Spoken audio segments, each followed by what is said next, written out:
ঐতিহাসিক পাহাড়পুর বৌদ্ধবিহার এটি ইউনেস্কো তালিকাভুক্ত বিশ্ব ঐতিহ্য স্থাপনা হিসেবে স্বীকৃত। ঈদ ঘিরে নওগাঁর এই প্রত্নতাত্ত্বিক স্থাপনায় ঢল নামে পর্যটকদের। তবে ছুটি শেষ হলেও এখনও কমেনি দর্শনার্থীদের উপস্থিতি। প্রাচীন স্থাপত্য আর হাজার বছরের ইতিহাসের টানে প্রতিদিন পাহাড়পুরে স্থানীয়দের পাশাপাশি ভিড় করছেন বিভিন্ন জেলার মানুষ। যে বৌদ্ধ মন্দির, বৌদ্ধ বিহারের যে ইস্যুগুলান জাদুঘর আছে, এই বাউন্ডারির ভিতরে যা আছে মোটামুটি চমৎকার। ঘোরার মতো প্লেস বলতে পাহাড়পুর যেহেতু ঐতিহ্যবাহী একটা আমাদের নিজস্ব, অবশ্যই আমাদের ভালো লাগে, ভালো লাগা থেকে আমরা আসি।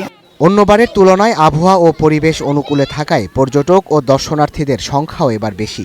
দর্শনার্থীরা মুগ্ধতার কথা জানালেও বিশ্রামাগার নির্মাণসহ পর্যটক বান্ধব সুযোগ সুবিধা আরও বাড়ানোর দাবি জানিয়েছেন।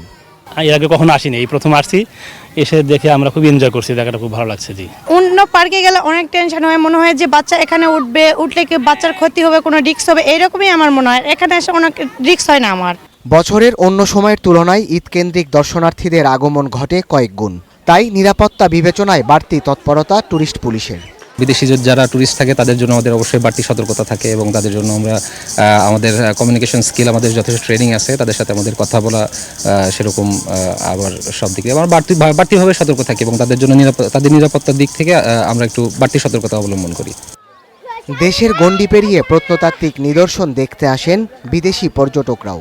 ঐতিহ্যের টানে দর্শনার্থীদের ভিড়কে পর্যটন খাতের জন্য ইতিবাচক বলছেন সংশ্লিষ্টরা। ঈদের দিনও অনেক বিদেশি ছিল, গতকালকেও দেখলাম অনেক বিদেশি ছিল। প্রতিদিনই কম বেশি আসে, যারা দূর দূরান্ত থেকে, বিশেষ করে জাপানিজ ট্যুরিস্টরা সবচেয়ে বেশি আসে, ইউরোপিয়ানরাও আসে। তো বিদেশি প্রতিদিন আসে, সিকিউরিটি নিয়ে তেমন কোনো কমপ্লেইন নাই। পাল বংশের দ্বিতীয় রাজা ধর্মপাল অষ্টম শতকের শেষের দিকে অথবা নবম শতকে এই বিহারটি তৈরি করেন। 1985 সালে ইউনেস্কো এটিকে বিশ্ব ঐতিহ্য স্থানের মর্যাদা দেয়। Desk report, star news.